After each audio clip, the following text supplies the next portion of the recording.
So we got some interesting piece of news also. It seems that Takara-Tomy is going to be doing a reissue of the old MP-13 Masterpiece Soundwave. Now, we were talking about this. Sounds a little bit funny when you say old. Yeah.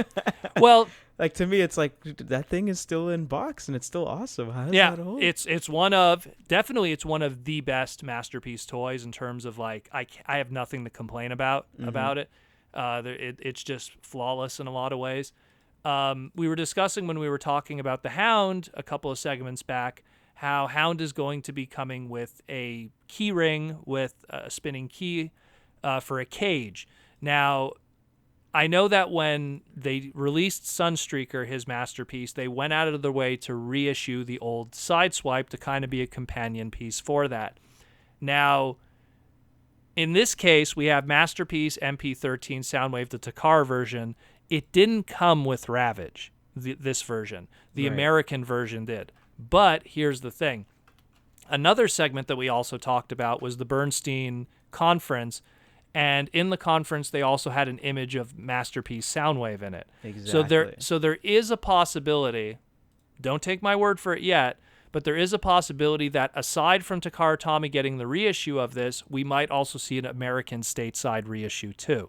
Which I hope happens. I honestly hope that happens because it's sorely needed. Well, the amount of times that I guess the East has gotten a reissue of Soundwave like pales into comparison with the really good American version that we've gotten. Well, and considering that in the near future, on the flip side of it is, well, let's say we don't get the reissue, the flip side of it is, what are we getting in 2020? Well, we are getting a G1 original Soundwave reissue coming up, and possibly the cassettes too. So that might be a companion piece also in a lot of ways. Now, the good thing about this, let's say you don't get that American reissue and stuff. The one good thing I want to say about this is the Japanese release, the MP-13 Soundwave, is, in my opinion, the better version, but only in different ways, because each version has their, like, the funny thing is I own the American version and the Japanese version. Right. And people would go like, why would you own two of them? Well, here's the thing. The robot mode has more accurate show colors on the Japanese one. It has the red visor as opposed to yellow, which is more toy accurate.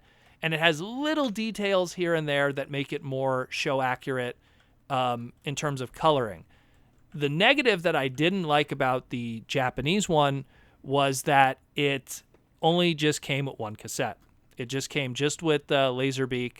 And also the cassette storage for it was like these weird pink cassette holders. Like, they were very ugly looking. I don't know why they did that. They must have had some, like, maybe to make them look like Energon or something, but they were very ugly looking. Now, the American version has this more toy accurate kind of look to it, which I was never really a fan of, but it comes with all the cassettes. You get everybody, which is really cool. And the cassette holders were clear, done in the more traditional mini cassette kind of style where they were clear cassette holders.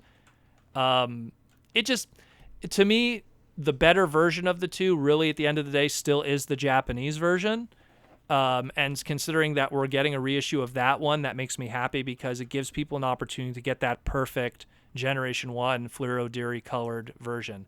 The plan is that this is going to be released November 2019 for $109 American, which is a very good price because this character at one point was getting scalped at about $250. Yeah, exactly. So this is really cool. This gives everyone an opportunity to pick up this character again, and we're going to see what happens really on the state side of things because I find it really funny how Hound is coming out. He's going to have a key to a cage for Ravage, but there's no Ravage, really. So this might be the way that we're getting a Ravage. Maybe there's a possibility we're going to get this Soundwave on his own, and then they're also going to reissue the cassettes, and maybe Ravage's set is going to come with a cage. Yeah, you know? I can see that. And that's the price on that and get everything completed. Well, it's something also like, in the past, the Japanese side of Masterpieces, they used to have, like, let's say, Amazon exclusives where they get little extra accessories if you got it through Amazon. So I wouldn't be surprised if, maybe if you pre-order the Ravage or the Soundwave, it comes with an extra cage accessory, which, I mean, when at the end of the day, it's like 4 pieces of plastic you assemble, and it's, a little cage. So who knows what they'll do. But, I mean, this is really cool. This is a really good opportunity for a lot of people. I mean, when I look at my Masterpiece collection, I go, you know what? There's not many Masterpieces that are like 100% flawless, but Soundwave definitely was one of them, in my opinion. He really was. And I'm just happy that people will be able to get an opportunity to get that more show-accurate one if they had to pretty much settle for what was available stateside. And again, they're both good and bad for different reasons. But this Japanese one, definitely if you can, go out of your way. $109, what a steal.